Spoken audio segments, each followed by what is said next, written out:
Friends, ఈ రోజు పిట్టు ఏ విధంగా ప్రిపేర్ చేయాలో మీకు చూపిస్తున్నానండి. మన అమ్మమ్మల నానమ్మల కాలంలో బాగా తినేవారు, అందుకనే వారు అంత స్ట్రాంగ్ గా ఉండేవారేమో.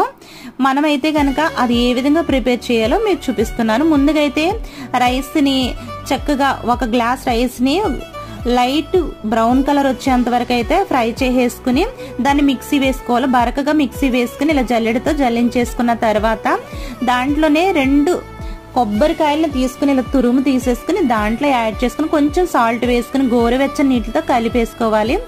దీన్ని ఒక గిన్నెలోకి తీసుకుని ముందుగా అయితే కనుక ఒక సపరేట్ గా ఒక బౌల్ తీసేసుకుని దాంట్లో సగం వరకు వాటర్ వేసేసుకోవాలి. వేసుకున్న తర్వాత ఒక క్లాత్ ని ఇలా టైట్ గా కట్టేసుకోవాలి, కిందకి రాకుండా. దానిలో మనం కలుపుకున్న మిశ్రమాన్ని ఇలా స్ప్రెడ్ చేసి హోల్స్ పెట్టేసి మూత పెట్టి 1 అవర్ కుక్ చేసినట్లయితే చక్కగా ఉడికిపోతుందండి. దీంట్లో నెయ్యి బెల్లం కలుపుకుని తింటే అసలు